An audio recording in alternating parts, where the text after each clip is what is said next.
Just so that everybody is aware of the work that we're going to be doing this afternoon, let me just give you a little bit of background. Of course, it's my great pleasure to welcome you in relation to this latest of 8 workshops which are being presented by the Contemporary Art Society and the Decolonising Arts Institute at the University of the Arts, London. This particular session will focus on embedding anti-racism and decolonisation in museum practice. And what we want to do in this session is to think about ways in which we can embed anti-racist practice and look at ways in which our thoughts on decolonisation can become crystallized to work within our everyday working practices and our thinking. We're going to explore a range of these matters in relation to a particular kind of format. Some of you will already know about this, but let me just underline this for this afternoon. We're going to start with 2 speakers, 2 presentations from speakers, curators who have played a great deal, an important role in terms of taking forward these discussions. I'll be delighted to introduce to you in a moment Nima Puvaya-Smith and Sapake Angiama.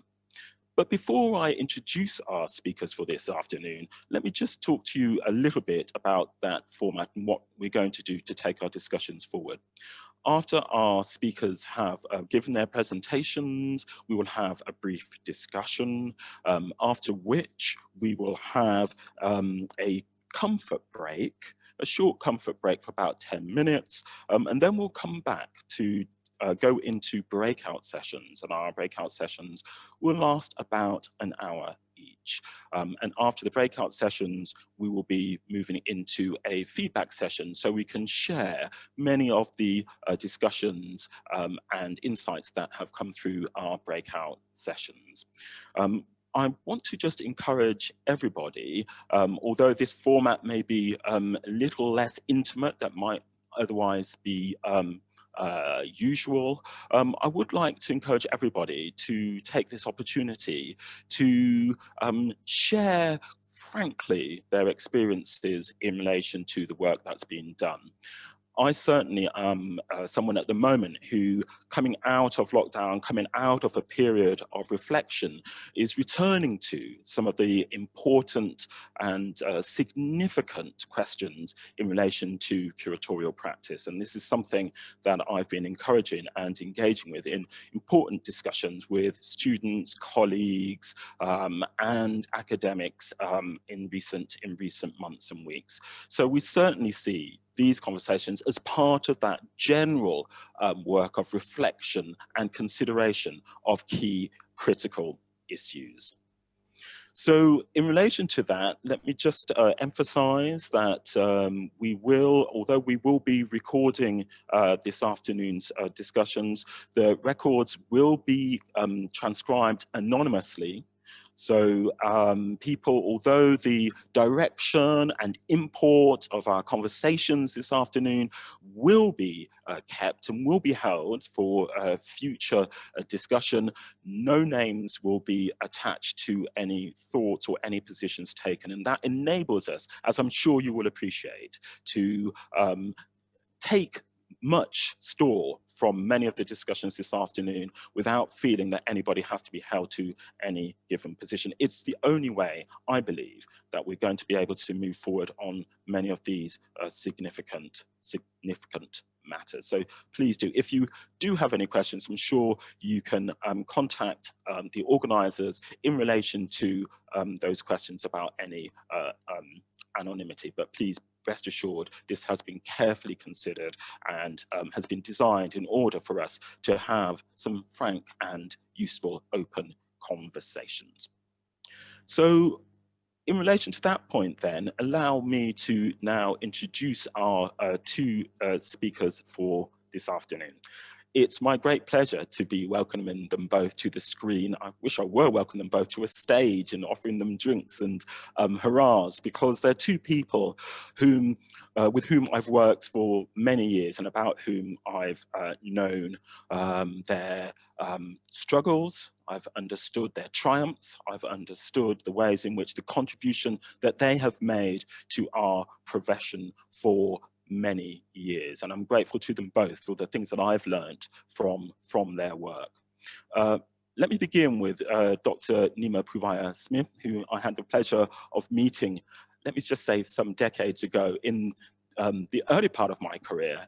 Nima was one of those people who was a leading light and continued to be a leading light for many years to come, working in Bradford, in Cartwright Hall, and as many of you will know, the work that she did, pioneering ways in which we need to understand what we called at the time diversification in relation to collections, but now will be understood in relation to decolonisation and in relation to generally thinking about cultural difference in relation to museums practice and collecting. So I'm delighted that Nima's work, her historic work, continues to have import and will be feeding into many of our discussions this afternoon.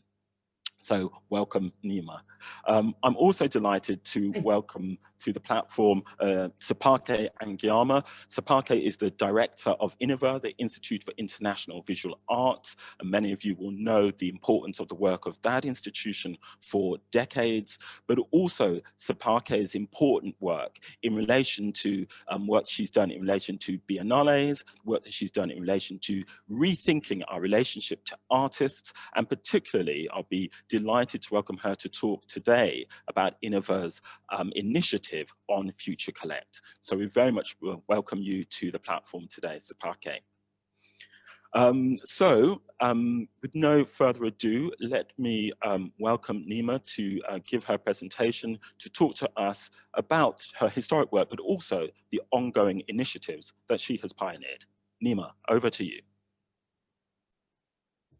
Thank you, David. I'm filled with this warm, fuzzy glow. Your words are so wonderful, not richly deserved for me, I'm sure, but thank you. I've given my presentation a title, Buying for Bradford.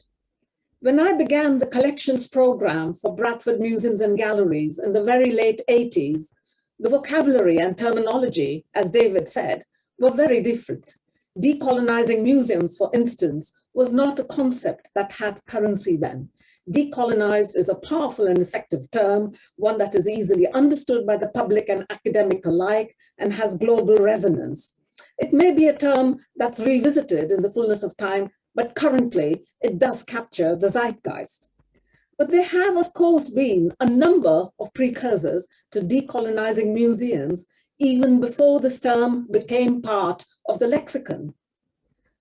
We also should remember that the 80s was politically a very charged time for the country. Bear in mind that posts like mine had been created in direct response to an explosion of racial tension in London, Birmingham, Liverpool, and Leeds, or to be more precise, Brixton, Toxteth, Handsworth, and Chapeltown. These had been largely triggered by an increasingly toxic relationship between the police and their stop and search methods targeted at particular communities. Sounds depressingly familiar, I'm afraid. At the same time, we had a growing band of artists of color producing seminally important bodies of challenging work that demanded a fresh examination of the political, historical, social, and cultural imperatives that have shaped and captured the lives of people from the Asian, African, and Caribbean diaspora. Artists such as Shuthapa Bishwas and Keith Piper, to name but a few, were producing, and there were many more, were producing bold, controversial works of art that stopped people dead in their tracks, even non-gallery visitors. So that is, I think, quite an achievement. Working in Bradford at the very heart of the South Asian community, because that's where Cartwright Hall, the art gallery I worked in, was located, but in a building and service that was an integral part of the local authority, in a strange way had its advantages. while it also brought constraints of its own, it also conferred a certain freedom of thought and action. Dialogue with communities, and I don't just mean the South Asian community, began within a month of me being appointed. I had to construct a narrative from scratch, as it were, in terms of direction of travel. People were not presented with a tabula rasa or a blank canvas, but responses and ideas were warmly encouraged and welcomed. In retrospect, my brief was terrifyingly comprehensive. Luckily, I had not understood it completely, or I may never have accepted it. I had to curate an exhibition program, touring as much of it as possible, build up a collection of work relating to South Asian art. They were very specific at that point, and implement an outreach program in order to increase South Asian visitors to the gallery. At that point in time, they represented about 16 or 15% of Bradford's population, but in terms of museum visits, it was about 0.2%, just to give you some context. There was an exhibitions budget, which I would have to supplement if I wanted to produce something remotely professional, a small acquisitions budget, supplemented by funds from Friends of Bradford Museums, and plenty of slightly vague goodwill from people around me, and almost no administrative support. I soon realized that I would have to add fundraising to all the other things I was expected to do. My title at that point was Assistant Keeper, Ethnic Arts. I was not having that, and set about briskly having this title changed to International Arts. There was no resistance as such, but like everything else, it was labor intensive. Time, or the lack of it, was my biggest challenge. However, in the 12 years I worked for Bradford Museums and Galleries, the collections did grow apace. We acquired works by Anish Kapoor, Dhruva Mistry, Arpana Kaur, Parminder Kaur, Bhajan Hanjan, Gurminder Sikand, again to name but a few. Acquisitions were not confined to contemporary and modern art, although that was the original thrust of the acquisitions policy as approved by the council. But I was able to make a case that reflecting Bradford's own textile history and the composition of its population, collecting textiles from the subcontinent, as well as calligraphy from the museum world, using a range of media and as well as contemporary ceramics and glass, were equally important. Now, partnership money, which I had to apply for, came from a variety of sources. The V&A Purchase Grant Fund, as it was then called, the National Art Collections Fund, now called the Art Fund, the Henry Moore Foundation, the Arts Council and Heritage Lottery Funds, and so on. Since Sipake is also speaking today, one of our truly imaginative collaborations, which I look back with great pleasure, was with Innova over the commission of a sculpture by Avtarjit Danjal, which is part of the Bradford collections today. And since the Contemporary Art Society is also a co-sponsor of today's event, I would also say that, they awarded interesting works to Bradford, including a drawing by Anish Kapoor and a sculpture by Zadok Ben David. The council's acquisition policy was very focused on contemporary art produced by artists of South Asian descent, as I said before, and I widened it to include all art forms. However, my very first two acquisitions, strictly speaking, were outside of the collection policies. They were works by the artists Tam Joseph and Keith Piper on the back of an exhibition I had curated in 1986. It had always been my intention to enlarge the remit of the collections policy to include artists from the African and Caribbean diaspora. I wanted to make sure I could raise sufficient monies in order to do this after having launched the Transcultural Gallery in 1997. Time and timing was against me. Fate intervened and I took up the post of Director of Arts at Arts Council Yorkshire soon after I had launched the Transcultural Gallery. However, when I set up Alchemy in 2004, I project directed a major initiative for Bradford Museums and Galleries, Connect People, Place, Imagination, launched in 2008. With gleeful support from the late, much missed Mark Suggett, then Director of Museums, I raised the money to buy a major Inca Shonibara sculpture, The Wanderer, as well as prints by Chris Ofili and works by Ingrid Pollard. we purchased the Rivington Place portfolio, which included works by Sonia Boyce, Isaac Julian, Hugh Locke, and Glenn Ligon. I wish there could have been a much larger body of work, but of course, I do not work for Bradford Galleries and Museums anymore and have not done so for nearly a decade. And I'd like to make a point here. When Innova produced the Rivington Place portfolio, a wonderful body of 6 works of art, very important works, they were not expensive. I was astonished at how few museums took the opportunity to buy this. When Inka Shonibara was shortlisted when he did the Plinth Commission at Trafalgar Square, again, his gallery produced a print that again was sold at a very reasonable price called Climate Shit Painting, something like, under £400. And I really pushed this with as many galleries as I knew. I managed to make 5 galleries acquire this for the collections. But you really could not argue that money was an issue. These were all inexpensively priced, and yet museums did not leap up to buy this. And I will always remember that with a certain judgmentalness, shall I say.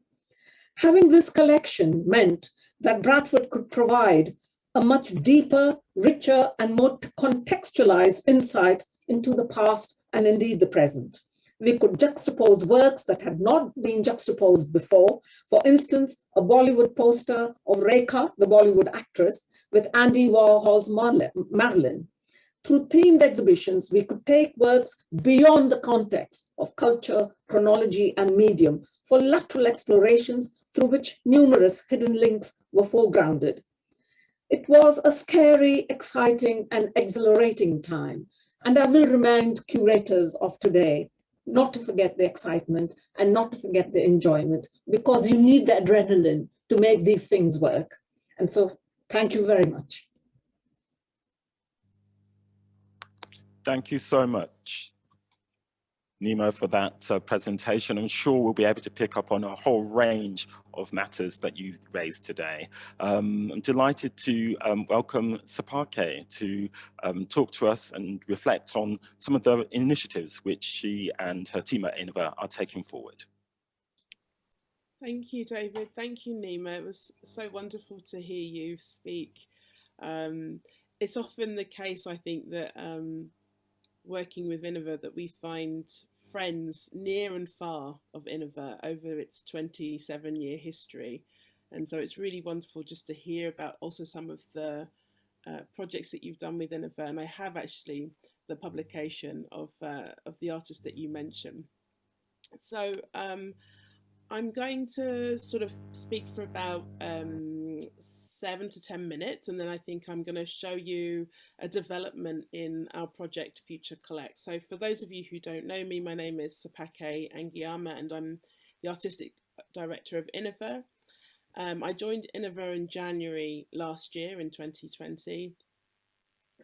Prior to that, to my arrival, Melanie Keane was the former director, and she had set up something that she had titled Commission to Collect, and which was now we term Future Collect, which is a legacy project of Innova of its 25-year history.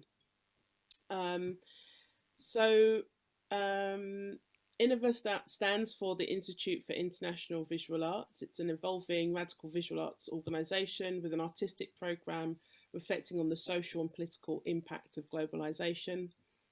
With the Stuart Hall Library as a critical and creative hub for our work, we collaborate with artists, curators, researchers and cultural producers to challenge conventional notions of diversity and difference. So I would say that in the inception of Innova as a project, as an experimental form of instituting, decolonisation, unlearning, are very much at its core. Innova, for those of you who don't know it, has had actually different iterations of itself. When it was kind of established, it was established really through questions that artists and cultural producers were asking about a practice that or an artistic language that was developing, that was emerging. It was an emergent practice. And I think not necessarily finding institutional support, it was important to work out where was a space that could really embody some of the questions from not only the development of Black art or the Black arts movement, but Black artists as well. And when I use the term Black artists, I use it in a very 80s sense, I guess, which is very specific and particular to the UK, which encompasses artists of African, Asian and Caribbean diaspora. But I think really see a kind of continuity of thinking and practice, which is very much at the core of the work that we do at Innova.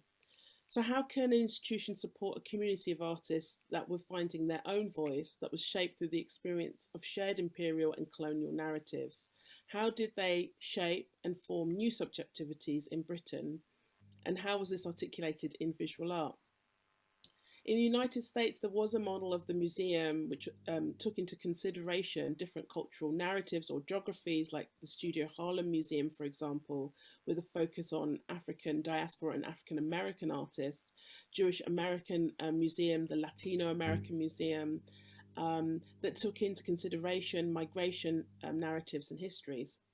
We work predominantly at Innova with British-born, British-based visual artists and cultural producers of African and Asian descent, supporting them at different stages in their career, offering residencies, commissions, and promotion of existing practice.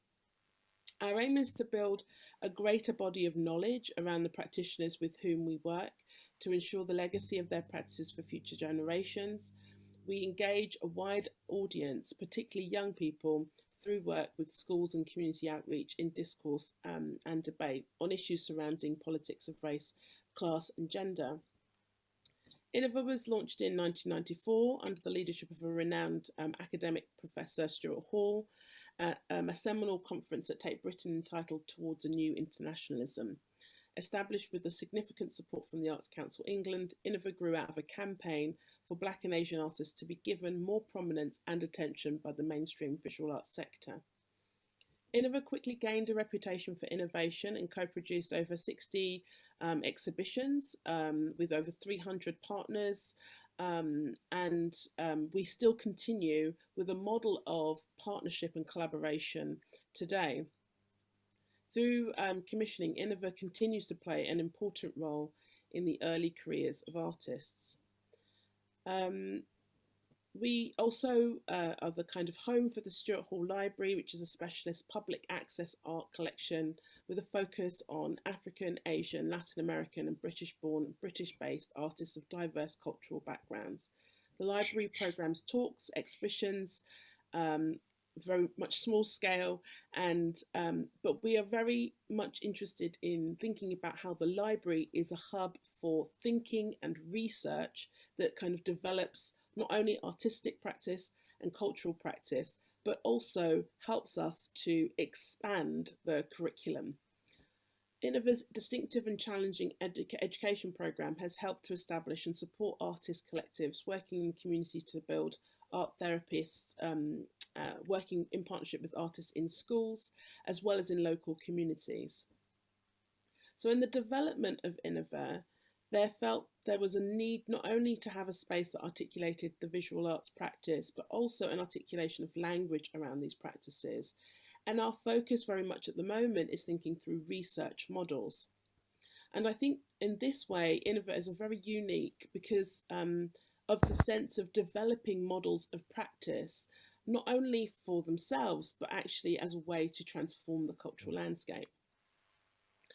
Innova, in fact, initially stood for the Institution for New International Visual Arts, and in the year of its inception, a conference to found the institution was organised at Tate, which is now subsequently Tate Britain.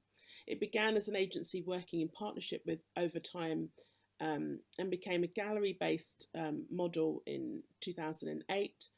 In 2016, Innova suffered a major cut to their funding, which meant that it needed to reduce in scale. And we moved to the University of Arts London, to the Chelsea campus. And in 2019, we are now sort of housed there, and we have the Stuart Hall Library there. And we're in a building with other research centres, and actually the curatorial programme that is directed by David. So we're very happy in our location, actually, and we find ourselves with near neighbours who are really pursuing research in a similar way or in similar veins to Innova's inception. Our research is developed through making models of practice to transform the cultural landscape, looking, being, collecting, reading, and thinking together is really important. The kind of collaborative and interdisciplinarity of our approach. But also we have a group that we refer to as the research associates, and a lot of our projects are now based or developed from being in dialogue with research associates. So Future Collect was born out of the research that came out of the Black Artists and Modernism project, which in part looked at the nation's collection to understand what is held within them, whether these collections hold the works of artists of African and Asian descent, and if so, what were these works? What are their histories and their narratives? Why were they collected? When were they collected? And I think the database that came out from that work really kind of spoke to Melanie, the former director, as to think about how do we ensure that our collections continue to reflect contemporary society.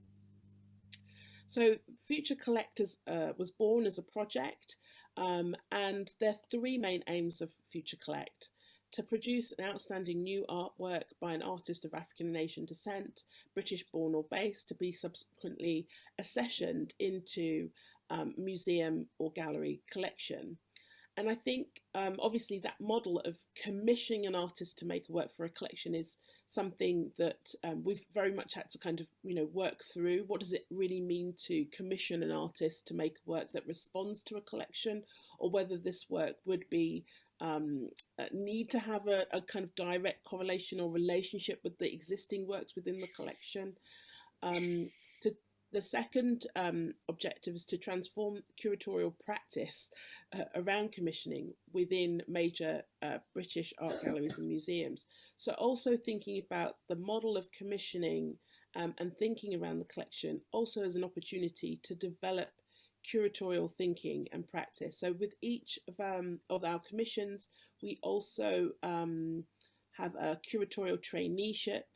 And for those of you who were in the series earlier, you might have met Nikita Gill, who is working at Manchester Art Gallery as the first curatorial trainee for this project. And what I've actually learnt already from working with Nikita is not so much about what knowledge we could impart to Nikita as part of her curatorial traineeship, but how very much the kind of practices of care that even the word curator comes from, and the ways of citation. So the ways in which I think young emergent curators think about referencing others, bringing into dialogue other people into their practice, thinking about the care of objects, not just as objects, but as caring for narratives, I think has been really significant. The last objective for us is also about cultivating a generation of people who not only see the collection as something that represents them or can represent them, but also as the gallery itself, the museum itself, is a place that they can be self-assured visitors to. There is an urgency with our public art institutions to address the lack of diversity in public collections, to ensure that permanent displays of British art are representative of the communities they serve. Public collections were often established with social intent and out of philanthropic ambition. As such, it is vital that this initiative provides a sustainable long-term platform to ask questions about power, representation, and the civic role of public museums and the galleries in the 21st century. Our initiative is pivotal to shaping the future direction in the way in which public collections, displays, and acquisitions are used for maximum public benefit. In the spate of recent reports from the Arts Council, including the report on the equality, diversity and creative case, the lack of diversity and continuing underrepresentation of staff and leaders from Black, Asian and minority ethnic backgrounds in the arts workforce is highlighted as requiring urgent action. This call to action was the focus of a national conference, Whose Heritage? The Impact of Cultural Diversity on Britain's Living Heritage, held in Manchester in November 1999. In his key speech, Stuart Hall called for us to reimagine Britain, reinvented for all who refuse to become other in order to belong. And I still find that this question, this provocation from Stuart Hall, is still equally significant today. So, over 20 years now since that provocation, an ongoing lack of representation, knowledge and experience continues to result in institutions playing to their limited knowledge and revealing a lack of confidence in programming and commissioning choices. And this can also lead to choosing a narrow range of well-known, established and respected artists of African and Asian descent, many of whose careers have actually also been developed, at Innova. But I think for us, it's really important when we think about these notions of accessibility and equity, that we kind of really not only open up the opportunity for artists, but we also think about the importance of research that we should all be undertaking, and that it's not necessarily the responsibility of one institution to think through the kind of wider diversity of artists and how they can be supported. So I wanted to just sort of dwell on this idea of support, because through the Innova Future Collect project, what I've realised, and especially over the last year, is that sometimes in the institutions that we're working, the curatorial trainee may be the only person of colour in their organisation. And so in our project, we've now started to develop something that we're calling the Future Collective. And the Future Collective is really there as a kind of support network across institutions where other curatorial trainees of colour are currently undertaking their placements. I wanted to share with you a brief presentation from Priya J, who is the Future Collective coordinator. She herself was a curatorial trainee with Innova and Barbican, and she will be undertaking the first year of this peer-to-peer led network. So I'm just going to share my screen, so just bear with me for a moment. So my ideas for this network are based on what I'm glad I had when I was a trainee, what I wish I had, and what a radical support structure within or between institutions can look like. The main thing that I'm glad I had was Peer Forum. It was a peer group initiated by Amrita Dhalu, who is in the room with us, and supported by Arts Quest and Camden Arts Centre. And I regularly met with this amazing group of curators, artists and writers. It was a place to listen, gossip, share work, do crits with invited mentors such as Helen Kamek and Imran Paretta. And more than anything, it was a space that made me feel like my practice could be creative, expansive, experimental and supported. I see the network that I'm coordinating as a similar responsive space for support, critical discussion and connection. Although I'm not writing these terms into what I'm doing, the way that I'm visually seeing the work that I'm doing is almost like a net that catches people who often fall into the gaps of institutional professional development schemes. And sometimes that care needs to be more of a web rather than just something that exists purely within the role or within one place.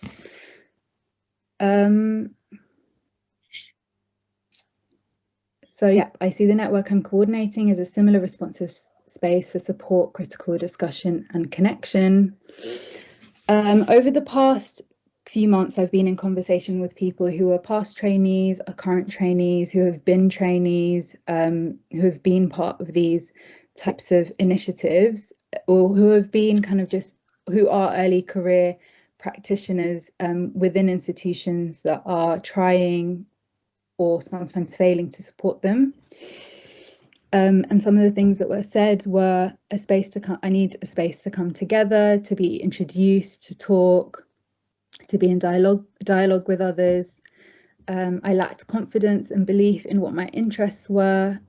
So I need a space that encourages creative belief, a place for creative freedom, peer level exchange, to double check research and ideas, an opportunity to meet artists and thinkers you might have just read or heard about, encouraging presenting ideas and research, invite mentors for crits.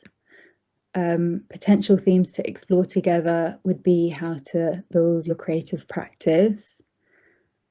It would have been great to know that there are tools and tactics I could employ to align with the values and communities I want to support. How to do a studio visit. I want a place where we don't have to produce outcomes to legitimize where we are and how we got here. That failure is okay, and it's important to have a rigorous conversation about this and therefore what it means to be successful and how do we measure it. What can curating be? A place where there is no fear, where we can celebrate each other, and the possibility of doing collective research together.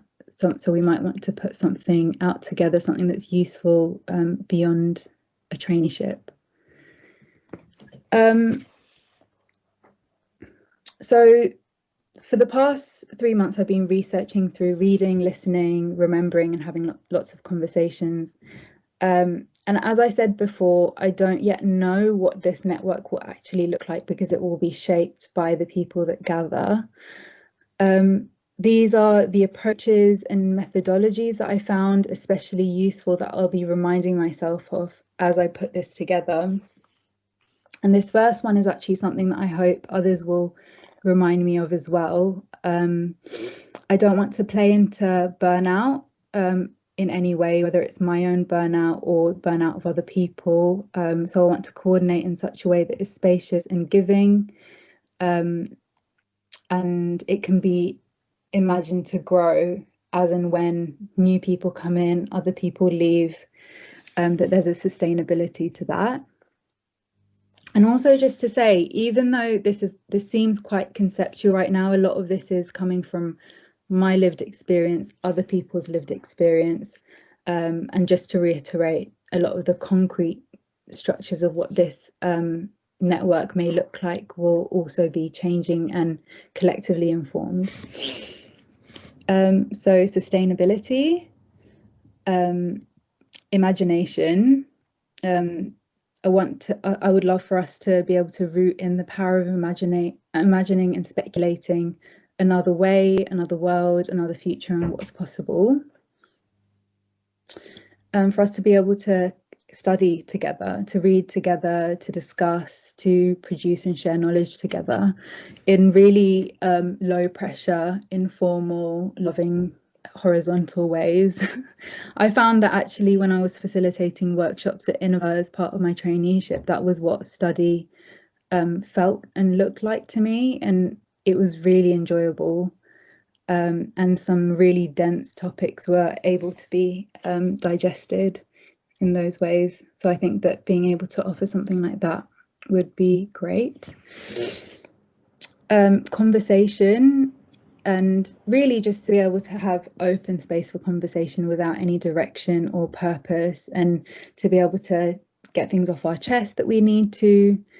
And that actually conversation is such a powerful way of being able to research and share and understand each other, away from a lot of the more formal ways of sharing. Also, I'm remembering that I'm living within a paradox most of the time, but specifically in this work, I'm thinking about the ways that I'm working with and within institutions but I think it's also really important to be able to imagine the dissolution of these institutions at some point, or being able to think about what our work might look like beyond these institutions. So there's this dual sense of working with and within, and also thinking and imagining beyond. Emergence, I'm borrowing from Adrienne Maree Brown's text Emergent Strategy, where she focuses on adaptability and responsiveness and change. Audacity, I would love for us as a group to be able to be audacious together, and maybe ask for money together when the time comes, if it becomes like an independent structure, to approach people who we would have never approached individually, to ask for things, to help each other ask for more. To practice an ethic of care, of listening, of showing up for each other. And specifically, I'm thinking about ways that we can support each other without trauma bonding, and just feeling like we have to share the hardest parts of our experience to be heard. I'm also interested in liberation over representation. And that's something that Rabs of Languid Hands and Curatorial Tactics has talked about a lot, and that we can't be aiming for representation, and what our aim should and has to be is liberation. So I'm interested in that orientation. I'm interested in process rather than outcomes. Privacy rather than surveillance, and abundance rather than scarcity. So it's my intention not to fall into the same traps that have led previous institutionally backed collectives to fail, by keeping some intimacy around our gatherings and not making our discussions immediately available for institutional or public consumption. And also to it would be I see my role as well as kind of being a connection between the network itself and the organisations that we're coming from and are funded by, but also to remind those organisations that the network is not a front line of any kind, where institutional change is happening, where things can endlessly be given or be extracted from.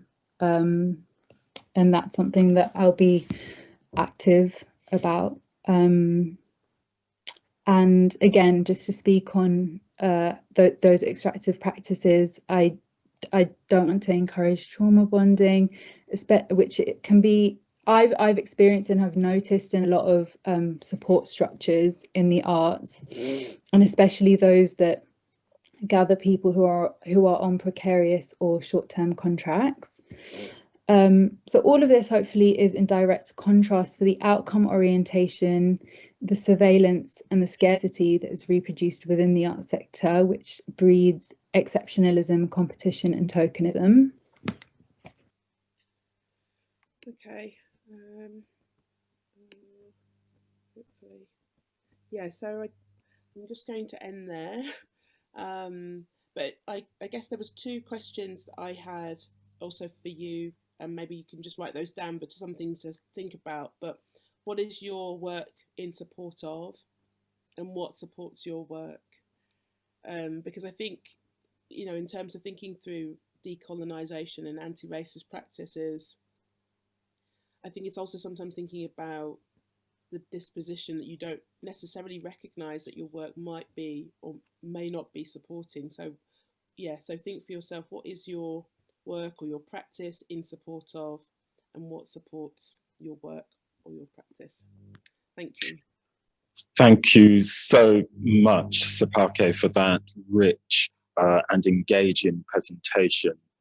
So thought-provoking, raising a whole series of issues.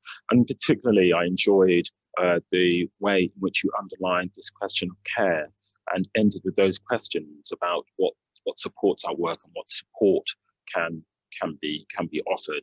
I was challenged, I have to say, by some of the things that Priya said towards the end of her presentation, as I'm sure many of us are, but these are the kinds of truths and insights that I think we need to work with. We had planned, as I said, to go into a discussion. We'll just have a short amount of time for that because we are running over, and I can see from the chat that some people are needing to leave us.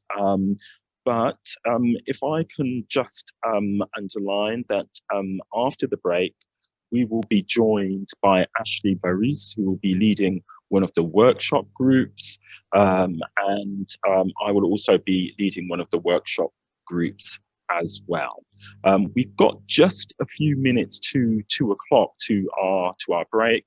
I will be reminding us of exactly what we're going to be doing after we come back, particularly in terms of please don't leave the room, please don't leave us from the Zoom.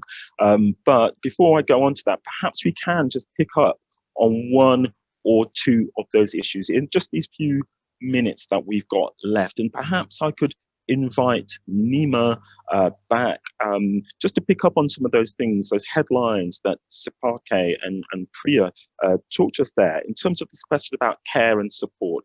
So of those things, of course, between you have experience of working with other people, you have experience of working with many institutions.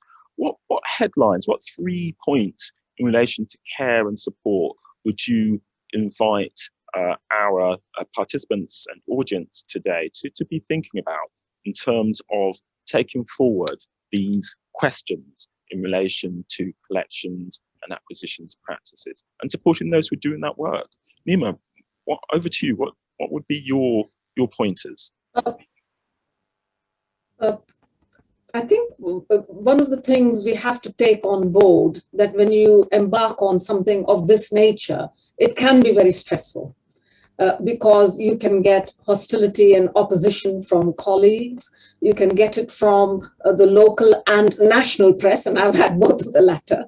And sometimes you can also get it back from the community. And you can also get it from your peer group in a strange way. And I have always, in the mentoring programs that I have run with Lola Young in the last few years, we have always said to people, please make sure, that you have your support network well in place and make sure that they're not necessarily from within your organization. It's good to have, obviously, things of that within your organization, but to have that objective, kindly support from outside of the organization where you can pick up the phone and have a conversation, share your problems. And quite often just articulating it means that you have identified the solution yourself. But I think those support networks, both within the cultural sector and outside of it, it could be somebody within the media. Sometimes I think some of the strongest connectors come from outside of our sector. And I think the more we have of those, the better it is. Wonderful. Thank you so much, particularly headlining that question about working outside the sector, both within and outside the sector. So Park, it may be a bit of an unfair question to put to you because, of course, you've had that work with Priya and you know the list of things that people need to be thinking about and considering. But I guess many of us across Zoom today will be wondering, well, where can I start? Where do I start? So maybe you could share a few points. Where do you think people should start? What should be the priorities here? I mean, I think, so something I'm definitely learning, I have to say, from this kind of emergent generation as well. That's the other thing I want to say, is that there is a very, interesting generation that's kind of coming up that really challenging, all of us and our institutions as to how we sort of think and do things. But one of the key things I think is really important has been about doing things in relation. So meaning that how do you form relationships with individuals, with communities, even with your collection? And because even in the formation of that relation, there are certain kinds of intimacies that will allow for the difficult conversations, the difficult questions to emerge. And I think once you open, let's say, open up yourself to this kind of relation, it's really about a process, it's a journey. And I think that it's also about galvanizing, I think, voices that are interested in change. And I think that for me, that's what I'm learning from this generation, about the kind of interdisciplinarity of dialogue, of collaboration and collective work, and also that the future is up for grabs. So that it's not predetermined, and that there is something that you can do to make a change.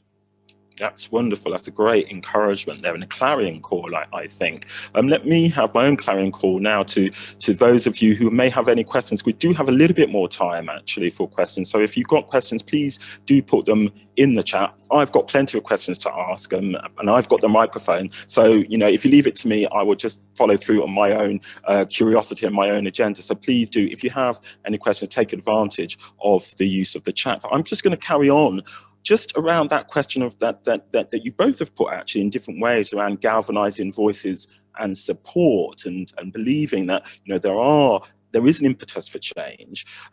What about when we go to the other extreme? What about how we handle, as Nima put to us, the opposition or the doubters, and what pointers would you give to us? Nima, draw from your experience in terms of obviously having to, certainly at the inception of your initiatives and your work, deal with opponents and doubters silently sometimes, both within and outside your organization. Well, that's a tough question, David, isn't it? Were you asking the question of me, David? Sorry. Yeah, or was it of Sapake? Yeah, it's a tough question, but I certainly know, Nima, that you've had that experience. So it's about just wondering if you can draw on that experience that you have had. That's right. It takes quite a lot of meticulous work, because you have one-to-one conversations with the doubters. But I always used to also have, for lack of a better term, it is like, a broadcast to the nation. So I'd get all the troops, have a plenary and, give that talk. And it's not a pep talk, give them concrete results of what we have achieved thus far. And then, try and involve them in a variety of ways. So you're rallying them. And somehow that I always found, but it is time and labor intensive, but that was always the best methodology. Once they've looked you in the eye and you have looked them in the eye, it is very difficult for them to, become treacherous or backstabbing or any of those things, negative. It is much more difficult once you've had that direct one-to-one. And I think that was something that I always tried to do, not always successfully, but I did try to do that. And once when I had, an Asian youth group, when we had bought the Anish Kapoor sculpture, and I think I'd mentioned this before, and this Asian youth group who hadn't seen the sculpture, who hadn't understood what was behind it, had been, with great encouragement from the local press, set up a campaign against it. I then actually asked to meet the leader of this group, and it was a very interesting encounter. The whole dynamic then began to shift. So there nothing can replicate that one-to-one. You can't always do it, though. You don't always have the time or the energy. And there will come points where you cannot, that person or that particular organization is so beyond reason. Then I think you should also know when to walk away, because it is important, for the safety of your own limb, I would say. So that is also important. You've got to have your antenna out and risk assess. I wouldn't ask you to go galloping in and having one-to-ones with everybody, because there are people, who, as the Eighth would say, sort of, are beyond the pale, in a sense. And you can't really, at that point, your frail voice isn't going to cut it. That's really helpful. Thank you. Thank you, Nima. Particularly, I think, in relation to this question, which I think relates to what you were saying earlier, Sapake, around care and self-care, and actually understanding when to walk away in terms of protecting oneself and safeguarding the work that one has done to this point. I think I can understand how critical that is. Can I just ask about Sapake, in terms of, because course, you've talked about partnerships and you've talked about collaboration, and I understand how historically that's been central to Innova's work and is really a signature of your own approach. So much less, of course, the doubters, but surely this is with people who are supportive of your endeavours. Any pointers on how to really take those kinds of relationships forward, how to strengthen them, how to support them, how to recognise them when they're in their infancy? I mean, I think actually, the answer for both what you do with sort of doubters or people in opposition in relation to those who are supporting your aims and your objectives as an institution, I think they're similar strategies. It's both of those groups, let's say. It's about sort of listening, and the quality of listening is very important. I think, as Nima has said, to find sometimes time is quite difficult, within a busy organization, and you need to try and sometimes to carve out space just to be able to meet with others and to listen. But I think over the last year, especially over the last year, I found that it was that imbalance of like the institution, statementing the institution, making actions without listening, without being in dialogue with community, without being in relation to what's actually going on, has probably been, one of the most revealing, hasn't it, in terms of institutions feeling they can make these statements around solidarity, around their work of anti-racism, and what emerges was a chorus of voices, sort of saying, well, what about this and what about that? So something has opened up, which I think is very important in that moment of saying, okay, we're in support of you, but recognizing, as I said, what is it that we are really in support of? So if you're in support of something, how does that reflect on our own practices, our own cultural organizations, the makeup of them, how they look, how we are working? So for me, I think the dialogue is very important because it's continual, isn't it? So this idea of someone being in support of you is that it's an ongoing dialogue of speaking and listening. And I'm also, I think it's also important to think about development as in slow terms. I mean, people might think that museums are already slow. It's almost like a tango, maybe quick, slow. It's like, but it's, but I think what I mean by slow is that, it takes a long time to embed something, to really be suited to certain ideas. And we can see, the shifts that we've been trying to make in institutions.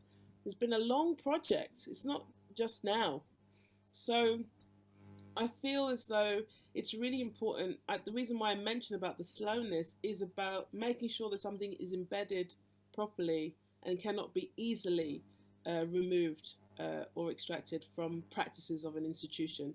So I'm wondering, Nima, when you left Bradford, when you left the museum, like how much of your energy was probably lost there, in terms of was there a legacy of all your efforts and all your Okay, energies? I'm going to just ask if we can just hold that. I mean, Oh. there would be so much, it'd be really wonderful to hear in relation to that, but I really want to enable our participants to also to have time to ask these kinds of questions and to engage with the rich body of material that you've both brought to us today. So with in mind of your museum tango, quick, slow, I'm going to thank you, Sapake and Guillaume, for your contribution. I'm going to thank you, Nima Purveyor-Smith, for your contribution.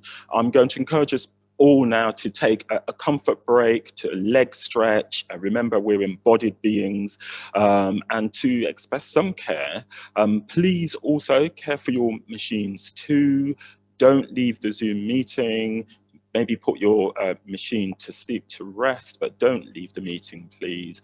And we will reconvene in 10 minutes to work with our facilitators in our breakout rooms. I understand that we will be automatically put into our breakout rooms, so please be ready for conversations, dialogues and debate in relation to our two speakers, Sipake Angiama and Nima Puvaya-Smith. Thanks very much and see you in 10.